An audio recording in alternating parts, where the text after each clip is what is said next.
Thermochemical reactions. Thermo का मतलब होता है heat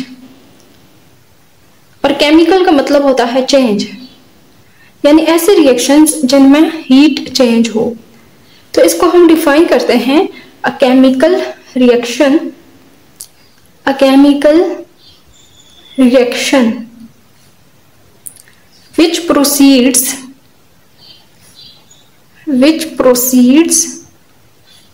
with the evolution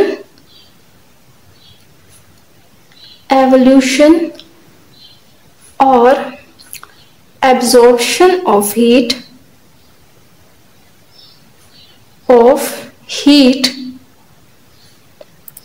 is called thermochemical reactions। यानी ऐसे रिएक्शन जिसमें या तो हीट एब्जॉर्ब हो रही हो या फिर इवॉल्व हो रही हो। अब थर्मोकेमिकल रिएक्शंस दो किस्म के होते हैं, इसकी हम टाइप्स देख लेते हैं।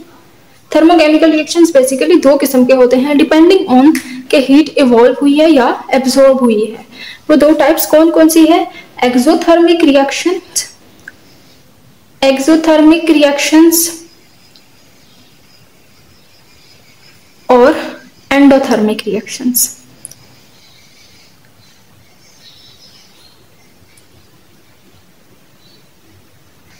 थर्मोकेमिस्ट्री वाले चैप्टर में एक बहुत जरूरी बात लिखी हुई होती है कि substances exists because they possesses energy।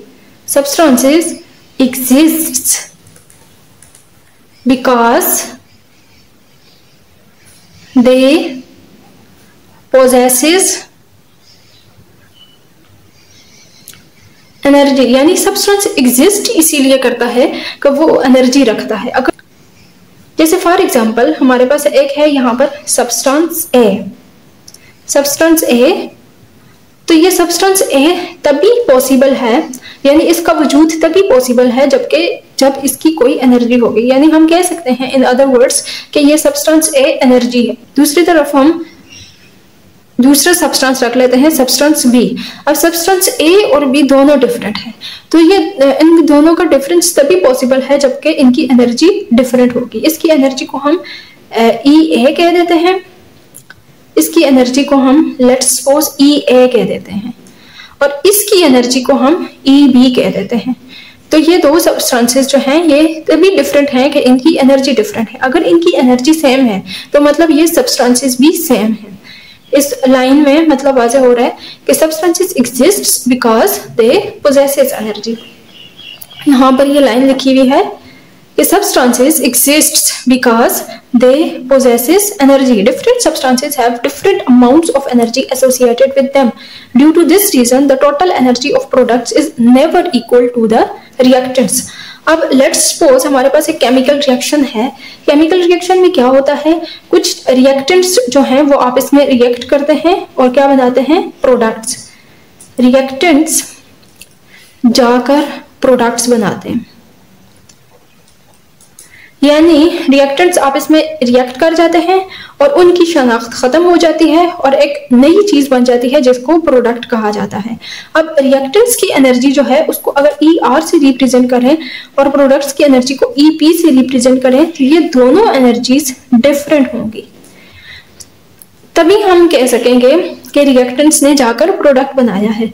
अगर तो ये दोनों एनर्जीज सेम होंगी तो तब उस केस में कोई रिएक्शन नहीं हुआ होगा, यानी दोनों की एनर्जी सेम है, दोनों चीजें ही सेम हैं। अब सब्सटेंस की एनर्जी किस वजह से होती है? लेट्स सपोज हम यहाँ पर आयरन देख लेते हैं। तो आयरन के अंदर जो आयरन के एटम्स हैं वो इस तरह से पड़े हुए होंगे। आयरन के एटम्स के अंदर होता है मेटालिक बॉन्ड। अब मेटालिक बॉन्ड के अंदर क्या होता है कि आयरन के ऐसे कैटाइंस पड़े हुए होंगे, आयरन 2+, और इन कैटाइंस के बीच में फ्री इलेक्ट्रॉन्स घूम रहे होंगे। इन कैटाइंस के बीच में फ्री इलेक्ट्रॉन घूम रहे होंगे। तो ये जो इलेक्ट्रोस्टैटिक फोर्स ऑफ अट्रैक्शन जो कि बाइंड करती है फ्री इलेक्ट्रॉन्स को पॉजिटिवली चार्ज्ड आयरन के साथ, तो इसको कहा जाता है मेटालिक बॉन्ड। इसके अंदर कौन सा बॉन्ड मौजूद है? Metallic bond. तो ये मेटालिक बॉन्ड एक फोर्स है यानी ये एक एनर्जी है। अगर आप यहां से मेटालिक बॉन्ड को तोड़कर एक आयरन के एटम को अलग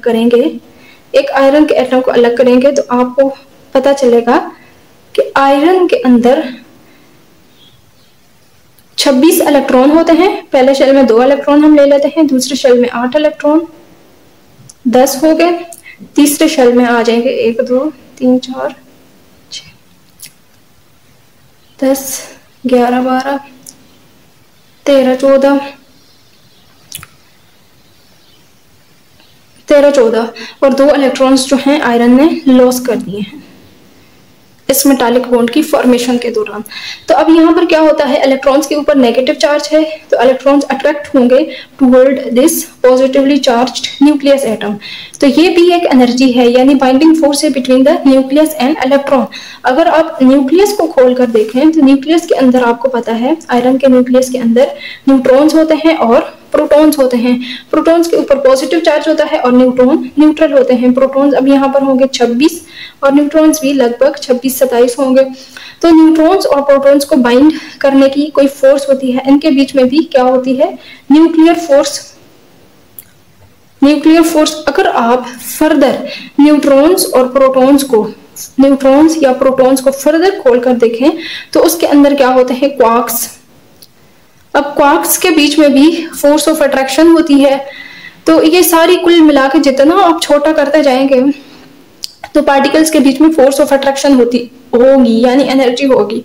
तो इसी वजह से ये सब्सटेंस एग्जिस्ट कर सकता है। यही तो बात की गई है यहाँ पर कि substance exists because they possesses energy. अब इन चीजों के अंदर एटॉमिक सब एटॉमिक लेवल पर एनर्जी ही तो थी और इसी एनर्जी की वजह से ये पूरा सब्सटेंस था। इसके बाद हम देख लेते हैं types of thermochemical reactions, exothermic reactions और एंडोथर्मिक रिएक्शंस। तो एक्सोथर्मिक रिएक्शन, एक्सो मीन एवोल्यूशन, एक्सो मीन होता है एवोल्यूशन और thermic mean heat. The chemical reaction, इसको हम डिफाइन कर लेते हैं, the chemical reaction that proceed with the evolution of heat.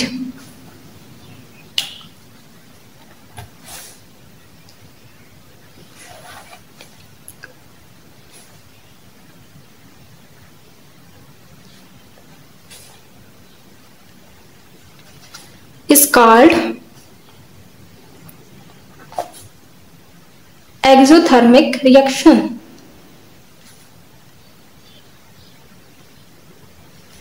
यानी ये एक रिएक्शन है जिसमें रिएक्टेंट्स जाकर कन्वर्ट हुए हैं प्रोडक्ट्स में और यहाँ पर क्या होगा, एनर्जी हीट जो है वो इवॉल्व होगी। एक्सोथर्मिक रिएक्शन में हीट इवॉल्व होगी। तो जो एक्सोथर्मिक रिएक्शंस हैं उनको नेगेटिव साइन के साथ शो किया जाता है, यानी इसका जो डेल एच है वो नेगेटिव में आएगा। अब हीट इवॉल्व कब पॉसिबल है, वो तभी पॉसिबल है जबकि रिएक्टेंट्स की जो एनर्जी है वो ज्यादा होगी एज कंपेयर टू प्रोडक्ट्स।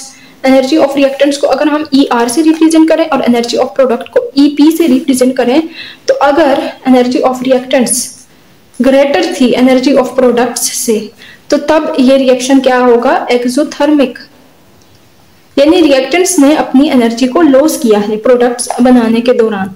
और एक्सोथर्मिक रिएक्शन का जो डेल एच है वो नेगेटिव होता है।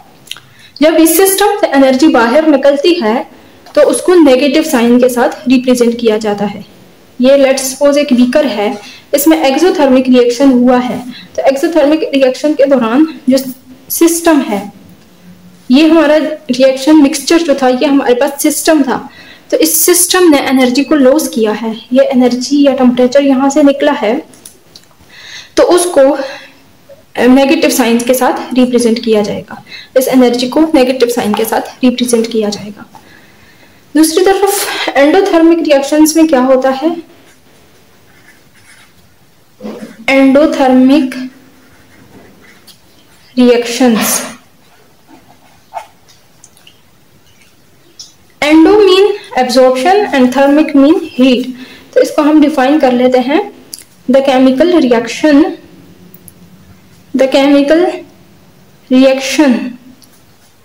that proceeds with the absorption of heat is called endothermic reactions.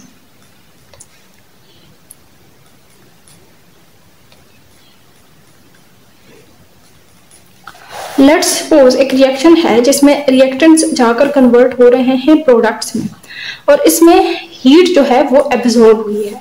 इस रिएक्शन में हीट या एनर्जी जो है एब्जॉर्ब हुई है। तो जो एंडोथर्मिक रिएक्शंस होते हैं उनका जो एंथैल्पी चेंज होता है या डेल एच, उसको पॉजिटिव साइन के साथ शो किया जाता है। तो ये कब पॉसिबल है? ये तब पॉसिबल है जबकि एनर्जी ऑफ प्रोडक्ट्स जो है वो एनर्जी ऑफ रिएक्टेंट्स से ज्यादा हो। अगर E R is the energy of reactant and E P is the energy of products, तो ये डेल एच पॉजिटिव तभी पॉसिबल है जब ई पी जो है वो ज्यादा हो as compared to the E R. तो तब ये रिएक्शन क्या होगा? एंडोथर्मिक, और इस रिएक्शन का डेल एच जो है वो पॉजिटिव होगा। या इसके बरअक्स हम ऐसे भी कह सकते हैं कि ई R is less than E P. तो ये एंडोथर्मिक और एक्सोथर्मिक रिएक्शंस की डेली लाइफ में भी एप्लीकेशंस हैं। तो इनकी जो मोस्ट कॉमन एप्लीकेशन है वो होता है hot pack and cold pack. Hot pack and cold pack. अब ये क्या है? एप्लीकेशन ऑफ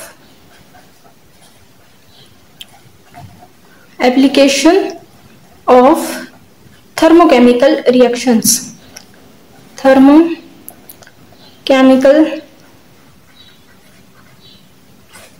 हॉट पैक में क्या होता है? दो जो रिएक्टेंट्स हैं उनको एक पैक के अंदर सेपरेट किया जाता है। ये एक पैक होता है और इसके सेंटर में पार्टीशन होती है। एक रिएक्टेंट इस साइड पर रखा जाता है, लेट्स सपोज ए है, और एक रिएक्टेंट इस साइड पर रखा जाता है। जब हमें हॉट पैक की जरूरत होती है तो इस जो पैक है इसको ऐसे रब किया जाता है। रब करने के नतीजे में क्या होता है? दरम्यान वाली पार्टीशन खत्म हो जाती है। ये दोनों रिएक्टेंट्स ए और बी आपस में रिएक्ट करके बना देते हैं ए बी जब बनाते हैं तो ये इस रिएक्शन के दौरान हीट निकलती है, यानी एनर्जी निकलती है। तो ये पैक फिर गर्म हो जाता है। अब कुछ जख्म होते हैं अंदर वाले जख्म, जैसे खिलाड़ी वगैरह जब जख्मी हो जाते हैं तो अंदर वाले जख्म के लिए हमें ठोकर की जरूरत पड़ती है। तो वो फिर इस हॉट पैक को यूज किया जाता है, उस जख्म वाली जगह पर रखा जाता है या नील वाली जगह पर रखा जाता है। इसके बरक्स कोल्ड पैक में भी इसी तरह दो रिएक्टेंट्स को सेपरेट किया जाता है, ए और बी। फिर जब हमें बाहर का जख्म लगेगा, बाहर की इंजरी यानी जहां से खून बहेगा या कुछ इस तरह से होगा, तो इसको जब रब किया जाएगा तो ये दोनों आपस में मिक्स हो जाएंगे, बीच में से पार्टीशन खत्म हो जाएगी, ए और बी बना देंगे। और रिजल्ट में ये क्या करेंगे? चूंकि ये रिएक्शन एंडोथर्मिक है तो ये बाहर से हीट को क्या करेंगे? एब्जॉर्ब करेंगे। तो बाहर ये कोल्डनेस क्रिएट करेंगे, इधर बाहर हॉटनेस क्रिएट होगी और ये कोल्डनेस। और ये किसके लिए होगा? आउटसाइड इंजरी, ये इंजरी के लिए होगा। यानी जब हमें अंदर का जख्म लगे तो उसके लिए ठोकर की जरूरत होती है, तो इसके लिए फिर हॉट पैक यूज किया जाता है। और अगर बाहर का जख्म हो तो उसको बर्फ या किसी ठंडी चीज से ठीक किया जाता है, तो उसके लिए हम कोल्ड पैक यूज कर सकते हैं। तो ये थी daily life applications of endothermic and exothermic reactions.